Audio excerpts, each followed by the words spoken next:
Palabra y vida. Con el padre Manuel Horta, desde Sevilla.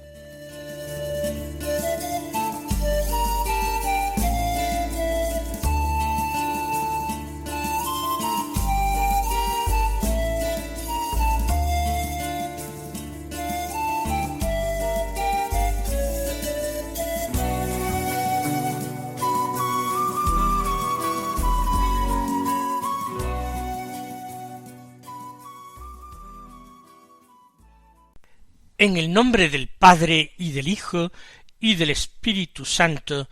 Amén. Alabados sean Jesús y María.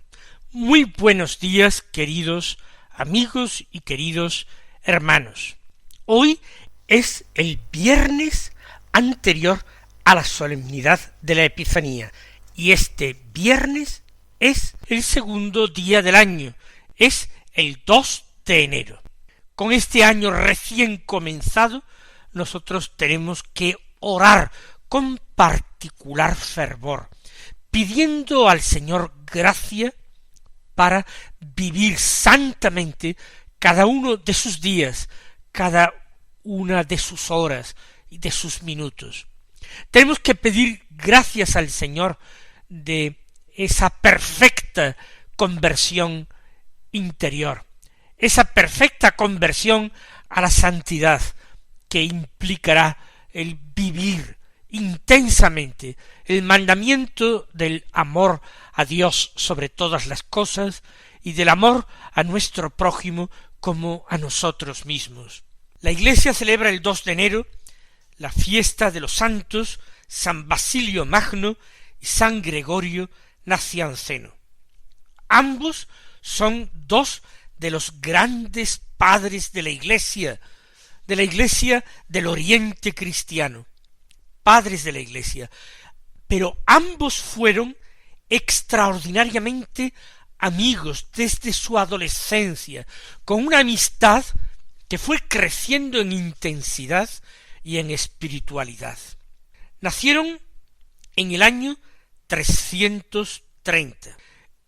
Basilio nació en Cesarea de Capadocia, mientras que Gregorio debe su nombre nacianceno a haber nacido cerca de la ciudad de Nacianzo. Esto está situado en lo que hoy es Turquía. Ambos llegaron a ser obispos.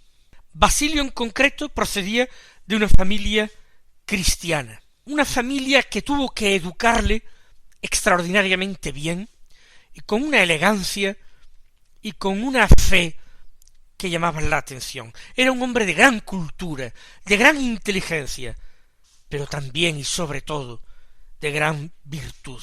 Como tantas personas en su época, se sintió atraído por la vida monástica y se retiró al desierto para practicar la vida eremítica.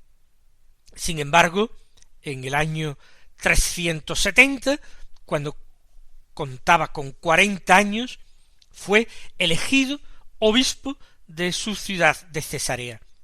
Entonces era frecuente buscar a los obispos precisamente en los desiertos, en los monasterios, pensando que lo mejor era tener obispos santos, antes que obispos que tuvieran muchas cualidades humanas para el gobierno, para la relación con las autoridades políticas. Se buscaba la santidad en un obispo, se buscaba la familiaridad con Dios. Por eso no era extraño estos monjes sacados de la soledad y llevados a la silla episcopal. Tuvo que enfrentarse al arrianismo, una herejía peligrosa que trataba de situar a Cristo Jesús un escalón por debajo de Dios Padre, creado por Dios, no engendrado por Dios.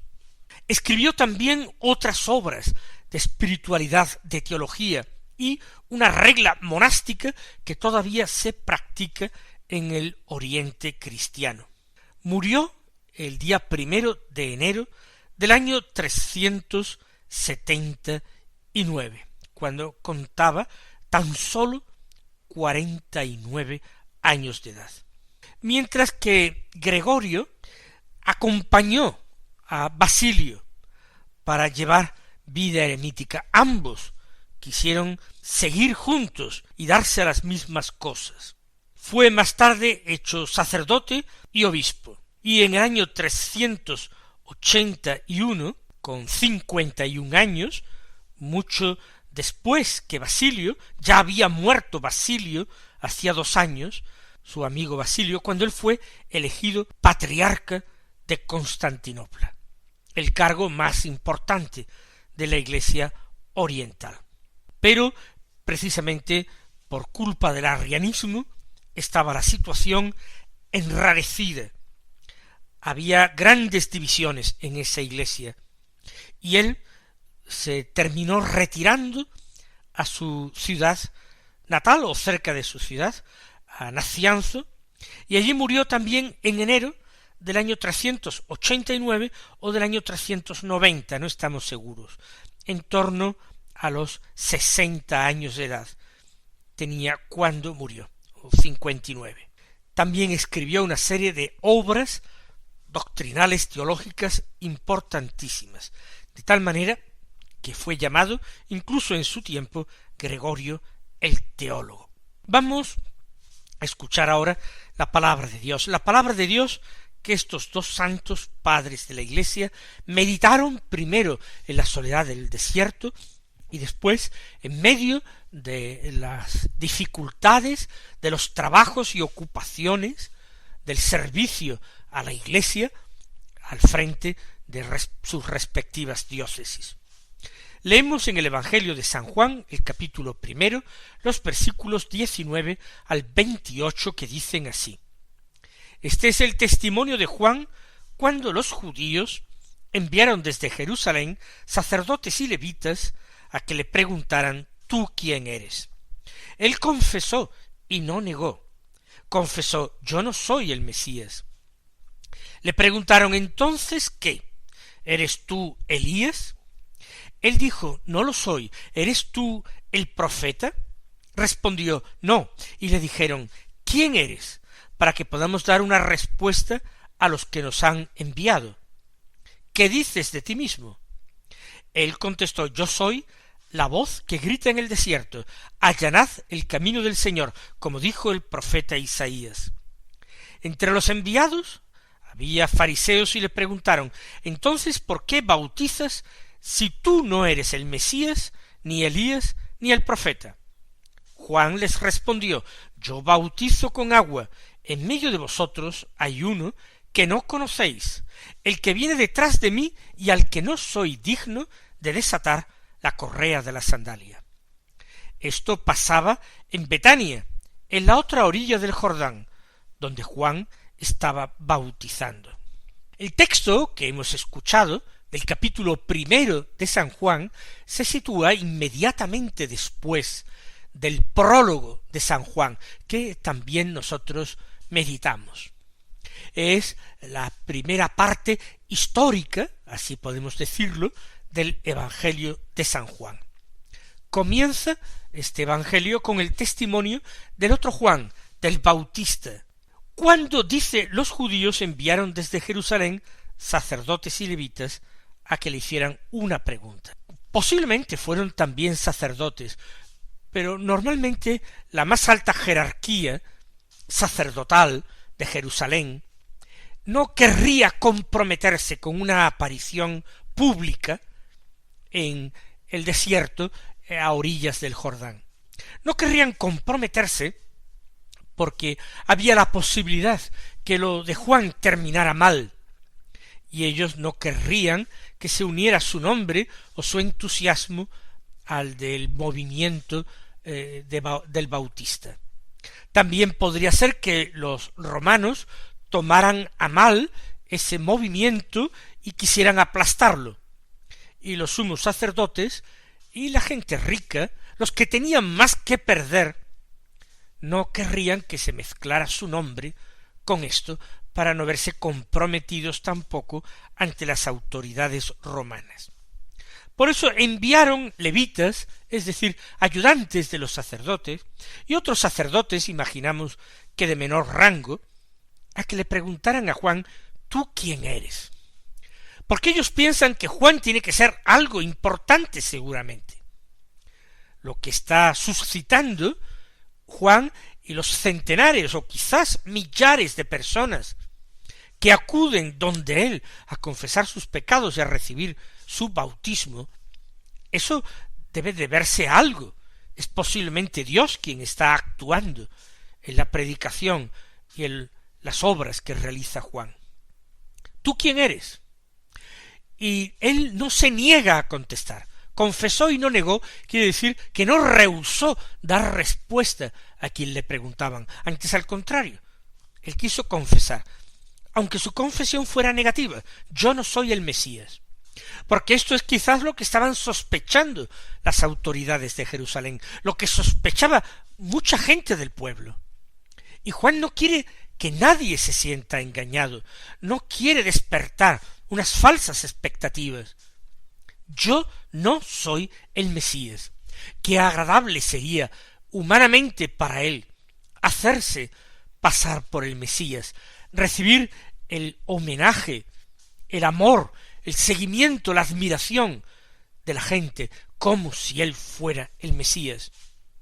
Pero él sabía perfectamente que no lo era, sino que el Señor le llamaba a preparar el camino al Mesías. Entonces le insistieron, volvieron a preguntarle: entonces, ¿qué eres? ¿Eres tú acaso Elías? Es decir, ese Elías que subió al cielo en carro de fuego y que nuestra tradición afirma que un día bajará y preparará al pueblo de Israel para la llegada del Mesías. ¿Eres tú Elías y no te hemos reconocido?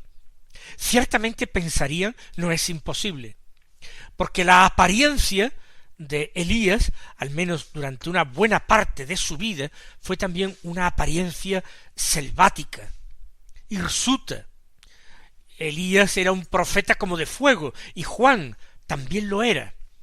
Era alguien que encendía a las multitudes con su palabra, que no se callaba, que decía las verdades a quien fuera necesario decírselas.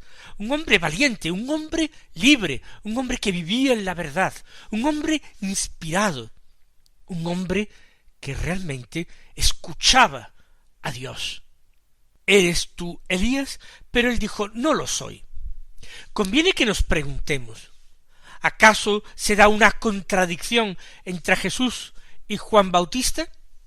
Porque Jesús, hablando de su pariente, de su primo Juan Bautista, dijo: ¿este es acaso un profeta? ¿Salisteis al desierto a ver un profeta? Y el Señor mismo se contesta: sí, y más que un profeta.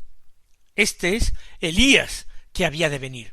O sea, Jesús dice que Juan Bautista es Elías, y Juan dice: yo no lo soy. No hay contradicción. Juan Bautista dice que no es Elías en una identidad personal. No es el mismo hombre, el mismo profeta que subió al cielo. Él, Juan, no ha bajado del cielo. Él no ha subido jamás a un carro de fuego. Él tiene por madre a Isabel y por padre al sacerdote Zacarías. Él es un hombre más. Por tanto, yo no soy Elías. Jesús, en cambio, se refería a la misión de Elías. Juan Bautista es Elías en el sentido de que está llevando a cabo la misión que se atribuía a Elías.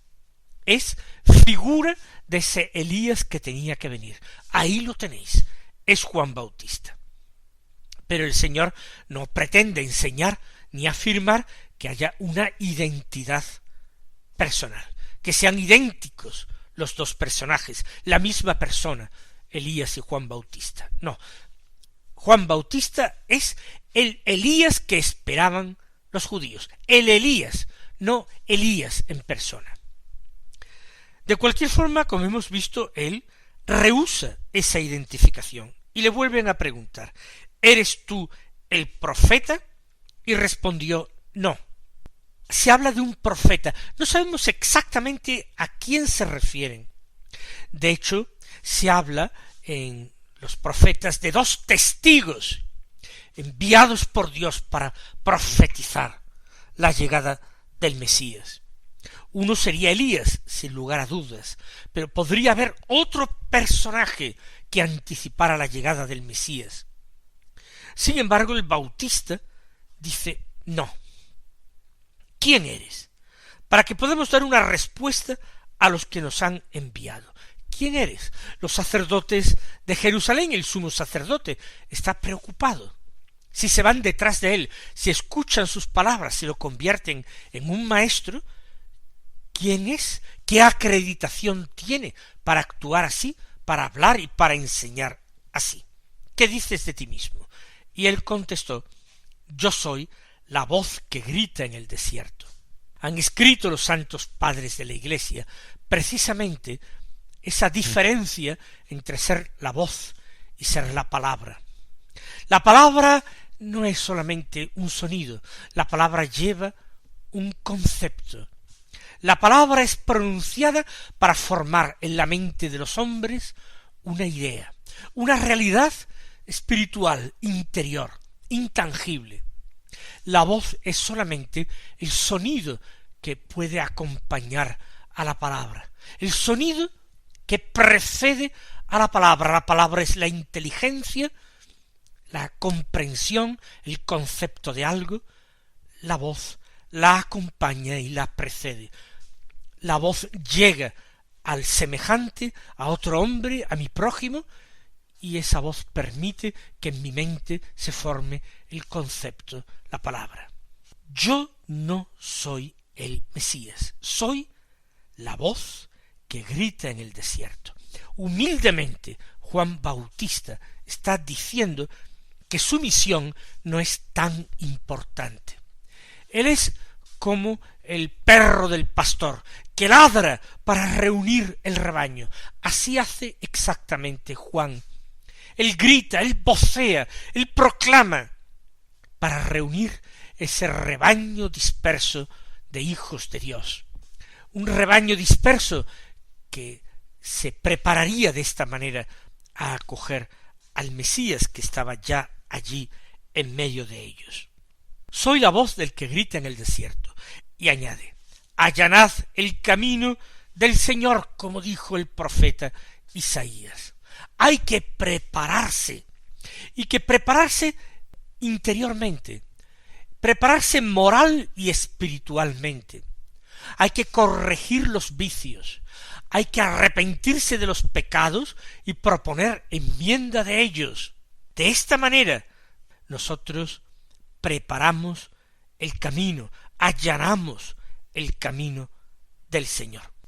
Vamos a pedirle hoy al Señor que nosotros que vivimos en su momento un Adviento intenso, ahora en Navidad podamos recoger con gozo los frutos de lo que sembramos, los frutos que el Señor permite que con la ayuda de su gracia produzcamos y recolectemos.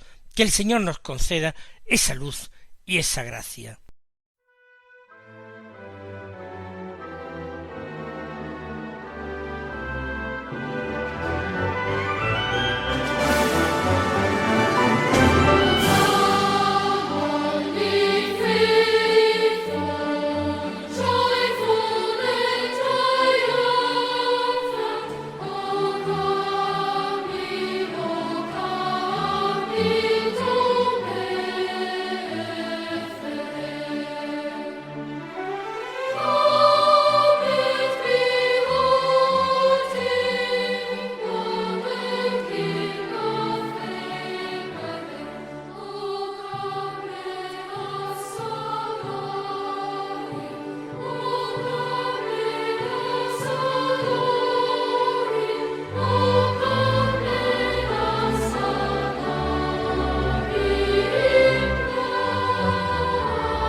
sigue diciendo San Lucas que entre los enviados había fariseos. ¿Cómo no? Podían ser extraordinariamente perspicaces, hábiles para la polémica, grandes retóricos para convencer. Enviaron fariseos, los sumos sacerdotes, para que examinaran cuidadosamente la vida y la enseñanza de Juan Bautista, por si veían algo que resultara desagradable, contradictorio, chocante o perjudicial simplemente para sus intereses. Y los enviados le preguntaron. Es típico de ellos. Quieren plantear preguntas que en ocasiones sean difíciles de preguntar. Procuran confundir a sus adversarios con esa calidad de retórica con la que están preparados. Le dicen a Juan: ¿por qué entonces tú bautizas si no eres el Mesías, ni Elías, ni el profeta?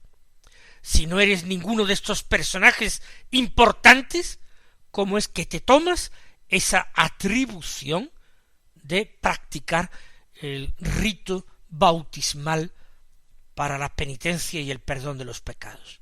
Y Juan les responde con una sabiduría divina, no aprendida en ninguna escuela rabínica, ni muchísimo menos, con esa sabiduría que Dios da a sus testigos, por lo cual sus testigos no tienen que preocuparse de pensar respuestas a las preguntas astutas que les sean dirigidas.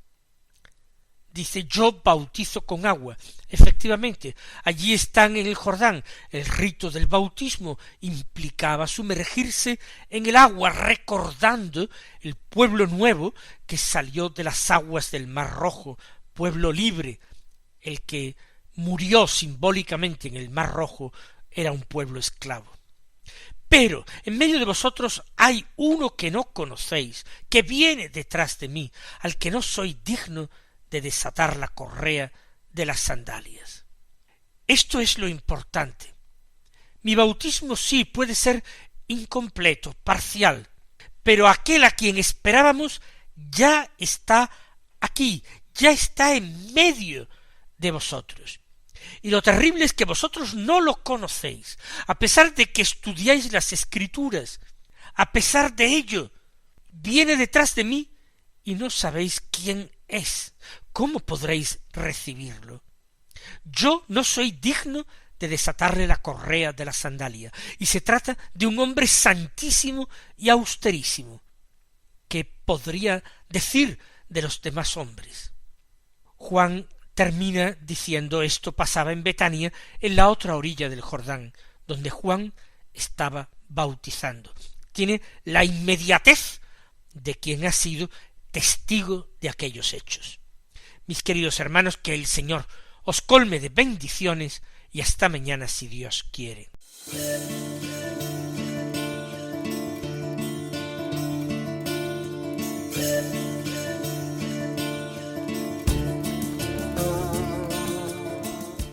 Han escuchado en Radio María Palabra y Vida, un programa que dirige el Padre Manuel Horta.